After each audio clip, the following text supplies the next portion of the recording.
Hey folks, Brian Corsetti here with a Nintendo Network exclusive, a backstage pass to a game developer roundtable. Led by Shigeru Miyamoto, Yoshiaki Koizumi, and Eiji Aonuma, the roundtable was only open to game industry insiders, and we were there. The roundtable began with a discussion on Nintendo's current consoles and where the developers intended to focus their efforts. Konnichiwa. Good evening. Good evening. First of all, for us this year, one of the most important topics is what are we going to be doing with Wii and DS?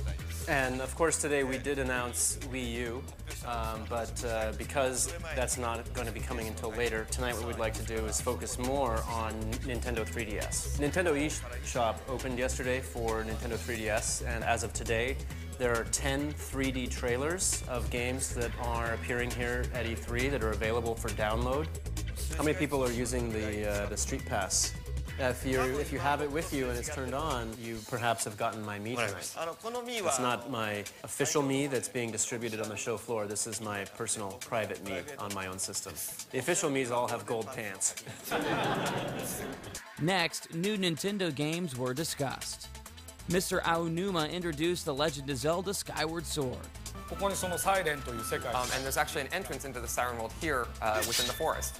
If you thrust your sword into the ground like so, this forest setting changes into sort of a different world and has a different feel to it.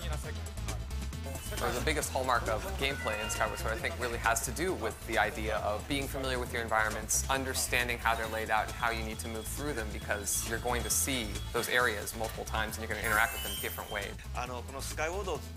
So one of the things that we've been doing with this is I told Aonuma-san that if this wasn't the best Zelda ever, then maybe we'd be done making Zelda games. So everyone is working very hard to make these games the best that they can.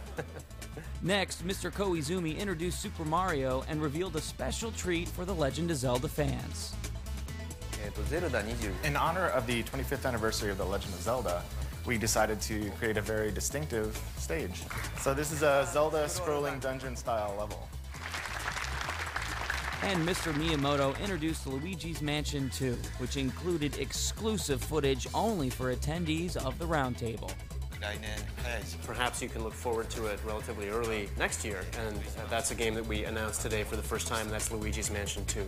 And was wondering when we were going to have an opportunity to do so, but fortunately we found a great partner who could help us out with it.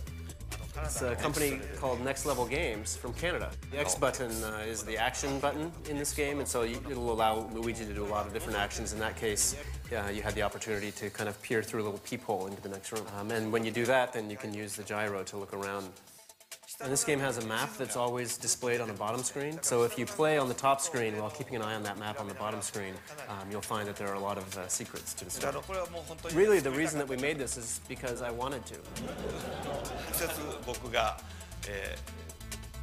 I have become personally responsible for this project. Next, the floor was opened up for questions. I'm wondering where the whole association between raccoon tails and flight or gliding came from in the first place. So, I think what we should do is call down Takashi Tezuka, who is here in the audience.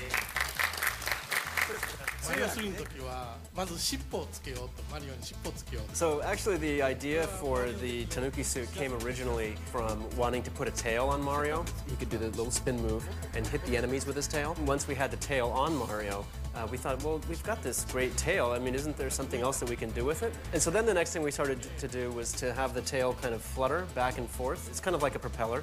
Once we started doing that, it felt so good, we said, let's just make him fly. After hearing the backstory on Tanuki Mario, Mr. Miyamoto wrapped up the roundtable with a surprise announcement of the return of a favorite title. I really did want to release Pikmin this year, and as we've been working on the Wii U hardware, and I've been looking at those beautiful HD graphics and that fancy new controller,